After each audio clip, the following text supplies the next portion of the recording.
សួស្តីបងប្អូនកូនក្មួយទាំងអស់គ្នាថ្ងៃនេះខ្ញុំបង្ហាញពីរបៀបធ្វើខ្នប់ត្រីចង្វាបងប្អូន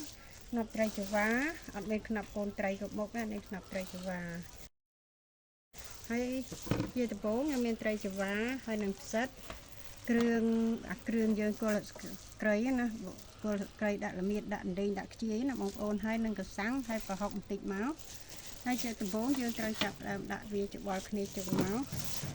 សាត់ហើយកូនត្រីអត់មានសាច់ជ្រូកមានអីទេណាបងប្អូនខ្ញុំអត់ដាក់សាច់ជ្រូកទេខ្នប់កូនត្រីហ្នឹងហើយយើងដាក់គ្រឿងចូលមកគ្រឿងដែលយើងបុកហើយហ្នឹងណារួចយើងដាក់កសាំងចូលមកបងប្អូនជូរកសាំងយើងដាក់ប្រហុកចូលតិចមកប្រហុកយើងដាក់តិចទេយើងចាំថែមអំបិលទៅចាប់មកទៀតយើងដាក់គ្រឿងទេសមកប៊ីចេងតិចមកស្ករស៊ុបខ្នុរកន្លះស្លាបព្រាបាយមកបងប្អូនហើយយើងដាក់ប្រហុកតិចដែរណាហើយស្ករសស្លាបព្រាណាហើយយើងអាចច្បល់ចូលគ្នា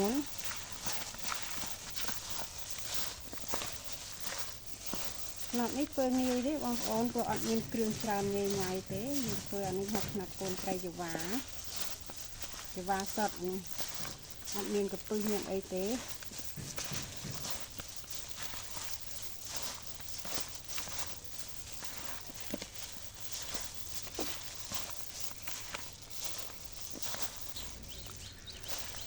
យើងច្បល់ត្រីហើយគ្រឿងយើងសពហើយបងប្អូនយើងយកមកខ្ចប់ណាយើងខ្ចប់ស្លឹកចេកយើងណា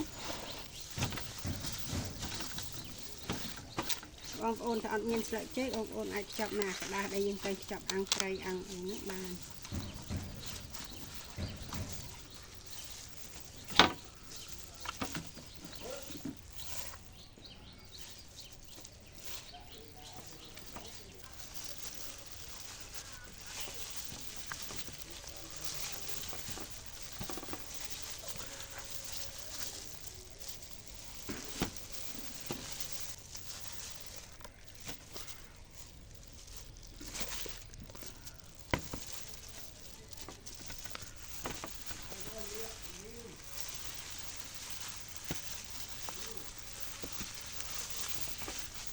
យើងខ្ចប់តែរបៀបនេះរហូតតែល្អខ្នប់យើងណាបងប្អូន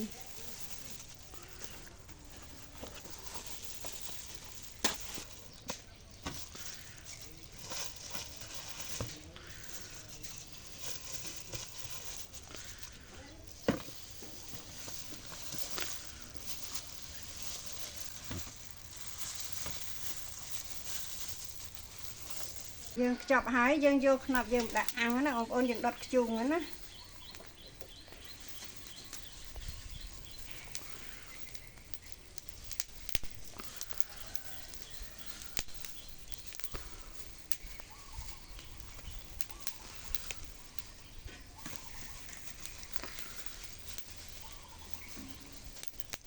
យើងអាំងទៅយើងមើលមកការជាស្ដែងរបស់យើងប៉ុណ្ណាយើងមុំប្រែមកអីណាបងប្អូនយើងទុកប៉ុណ្ណេះសិនទៅចាំវាឆ្អិនជាហៀងសុំយើងប្រែធៀងទៀតហើយយើងអាចត្រឡប់ខ្នប់យើងមកចំហៀងទៀតហើយណាបងប្អូនដើម្បីឲ្យវាឆ្អិនជាហៀងទៀតណា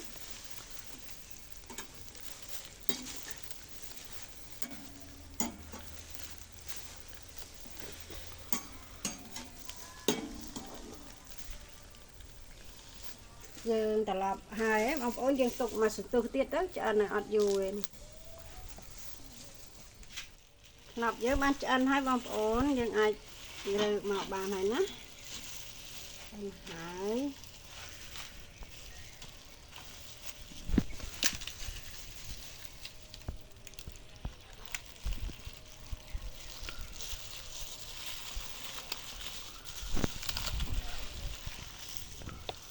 អិនរួចរាល់អស់ហើយបងប្អូនអាចញ៉ាំបានហើយណាបងប្អូនត្រូវញ៉ាំជាមួយលក់ក៏បានមិនបាច់លក់ក៏បានព្រោះត្រីហ្នឹងវាខ្ញុំអាំងឲ្យបានដាក់សាច់ជ្រូកដាក់អីទេយើងសសក់តែមួយមុខក៏បានដែរបងប្អូនអរគុណបងប្អូនជម្រាបលា